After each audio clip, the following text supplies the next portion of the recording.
My name is Dorothy White. And I'm Jerry Nelson. The date is December 10th, 2024, and we are conducting this oral history interview on behalf of the Preservation Society of Charleston's Black Businesses of Charleston Oral History Project. Please state your full name and what business you represent as a part of this interview. Barbara Nelson. I'm representing Dorothy's Home for Funerals, and I'm the daughter of the founder, Dorothy Richardson. Who was the founder of Dorothy's Home for Funerals, and what is your relationship to that founder? Dorothy was the founder. It was Dorothy Moultrie Richardson. Most people knew her as Dorothy Moultrie, and she founded in 1973, along with her sister Blanche that came with her, but was only a partner, silent partner, I should say.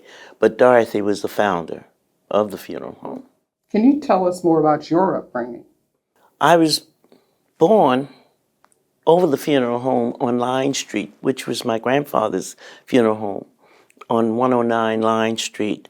I was raised on Line Street, and as a child, we only played in the funeral home and had fun. It was my grandmother and my grandfather that looked after us, and even though Dorothy was there, they were the backbone of the family. How did Dorothy Moultrie Richardson get her start in the funeral industry? She started as a teenager, 13, working with her father, going on calls, going to the house to embalm, because at that time they used to embalm in the house, and then they would come back the next couple of days with the casket, put the body in the casket, and then the burial. So she had her learning early on in life with her father.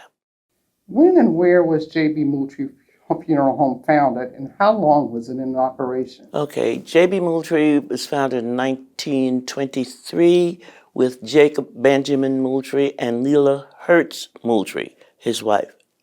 And it stayed in operation until 1984 with the passing of their youngest daughter, Rosabelle Logan, which would have been Dorothy's sister. When and where did Dorothy's Home for Funerals open? And were there multiple locations? Okay, it opened in 1973 on Cannon Street. She bought that house. People used to call it a ghost house. It was in bad shape, but she refurbished it and made it a funeral home. And that was in 1973. In 1983, she opened up the Hollywood Chapel, because Hollywood is an area where she knew a lot of people. In fact, she had family in that area, in the Hollywood, Megget, and Young's Island area. When did you start working for the family business? I started as a child with my grandfather. That was on Line Street. He would ask you to watch The Office. Now, watch The Office, you just sat there. At that time, nobody bothered children. And on Saturday, he would give you a check for $2.50, and that was your pay. And out of that $2.50, we could buy our crackers, chocolate milk, cheese, and go to the Lincoln Theater to see a movie. And we still had change left over. And that's how he taught you to work before you could get money. What is your perception of your mother's experience as a Black female business owner in the 1970s? Well, I would go before the 1970s. She was a woman of all women. She did nursing at one time. She was a welder during the war at the shipyard. She was a police. At that time, they called them policewomen. They did the guards duty, plus they could arrest people. In fact, she arrested a man that had killed his son on Line Street at 115 Line. And this has been, she was just wonderful. She did for people, and she also did for herself. She didn't ask for any handout. When she opened that business, there was no partner to say give her money to help her. She did it on her own. So, what was the relationship like between your family's business and other Black-owned funeral homes in the area? Well, in most businesses, you have certain ones that you're closer with, and that's what had happened with my mother. She was real good with, at that time, it wasn't Johnson Halls, it was just Johnson Funeral Home. And Gadsden Funeral Home, which was on some Phillip Street. In fact, Gadsden buried my great-grandmother. And you just had certain funeral homes that got along and interchanged with working. So, when Dorothy's opened on Cannon Street, what was the neighborhood surrounding the business like at that time? It's very different from what it is today. You had more Black businesses in the area, and the neighborhood has changed.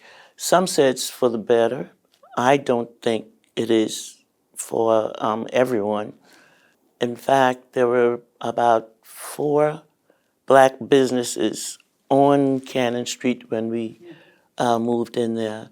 You had the TV repair shop. You had Mr. Haynes with the service station on the corner of Rutledge and Cannon. There was a drugstore on the corner also of Rutledge and Cannon. And then on Smith and Cannon, there was a meat market. You had the real estate agent right there at Smith and Cannon. You had the vegetable store down the street, Mr. Whaley, and you had the shoe shop. You don't have any of that now. Everything now is a restaurant, eating outside. It doesn't cater to the Blacks at all. In fact, on Cannon Street right now, I think they're between Cumming and Rutledge Avenue, there are 3 Black owners. You've got Leon, he's in construction, the funeral home, and then you've got the Taylors down the street, and the Robertsons have a bed and breakfast on Cannon, but that's it on Cannon Street now, not counting the Baptist church on the corner now. Well, how would you describe the changes you've seen in the neighborhood around not just downtown location, but what about Hollywood location in recent years? Well, Hollywood is growing, and I'm hoping that they'll contain it in a way that it's conducive, for everyone, not just for people with money. And what I've seen in Hollywood is you've got a lot of apartments going up, subdivisions. That means the taxes are going up for the local people. And it's, they can't afford to pay high taxes. And as far as the city is completely different from what I would, as a child or either growing up in Charleston. So, what do you think your mother loved most about her work? People. I think she loved people. She loved doing for people. And with her, it wasn't all about the money. When you say Dorothy's Home for Funerals, that means she wanted you to feel like you were at home, even though you're grieving, even though you've lost a loved one. She wanted you to feel at home there. And that's what we've always tried to do. Would you say that that is the legacy of Dorothy's Home for Funerals? Yes, a family with courtesy. In fact, my grandfather started the same way and has passed down to her. And I'm hoping it'll pass beyond me. So, well, what do you hope for the future of Charleston? That it doesn't sink. Really, Charleston is growing so fast, and people are coming here. They don't leave, and it's growing, but we have to contain some of our history. Right now, we're going back and finding history when history has always been there. And if we keep growing and not remembering where we came from, what we had, the future generation wouldn't know. Well, we are very proud of you. Yeah. We are so very proud of you. Thank you. Teach us so much. Catch me while I can remember.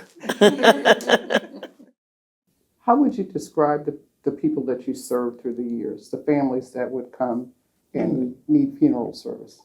Well, you've got so different types of people.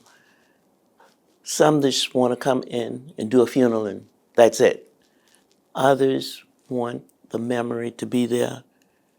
They want a little extra, and you have to provide that because you've got them at a time when they're grieving. And they're trying to do the best they can for their loved ones. In fact, overly. I've also seen where cremation has increased, especially in the Black community. Cremation wasn't as high as it is now. And people don't do it just because of price. Some people just don't want to be buried. And this is their choice. But you've got so many different people that you have to cater to. And you have to be in a position to adjust. You know, I might get up in the morning and not feel like doing anything, but I've got that family that needs me to say a word to them. I'm not a preacher, but sometimes you got to put on a preacher hat. What's your fondest memory of my grandmother, your mother? There's so many. So many. I think with her taking care of her mother and father, both of them were sick. It was me and my sister. I may have been 8, and my sister maybe 3, but she took care of those 2 people. She didn't put them in a home or anything. And then she cared for us. And to see that, it makes me know that, you know, she was just a caring person. She's a caring person. And I know that she just had the 2 children, you and my mother. Right. But she raised so many other children in the community. And what's your memory of that? Well, I think it's a family thing. Even my great-grandmother, my grandmother, and my mother, they always had someone that needed them.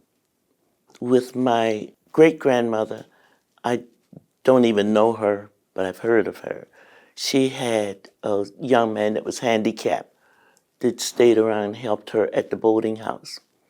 With my grandmother, she had a young man they called Dummy. I don't know Dummy's real name, never did know it. And also Eugene. They were handicapped. They always had someone that they were caring for. And my mother had Winky. I just haven't picked up anyone yet. But I think it's just a family thing, maybe. They always had someone that they were caring for. And I also have a memory of her when families could not afford to pay. She would take payment in vegetables, Right. seafood, whatever they felt the need to give her to feel like they were contributing to their bill. And she would gladly made take sure it. that they had a service. And you wouldn't know the difference between the people that had and the people that didn't have. She treated them all the same. She was a woman before her time, would you say? Yes. I just hope it rubs off on me and the rest of y'all coming behind me. She was a champion of women. Oh, yes. Oh, yes. To go out there and whale ships during the war. Now, one thing she did tell me, said when it was time to test the ship or whatever they do to go out, she was always sick. She wasn't going out there. She would whale, but she wasn't going in the water. But that was a way of her supporting her family.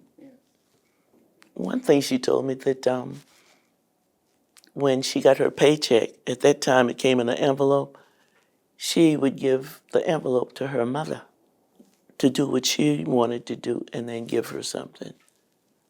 So, I mean, she was just different. She was different.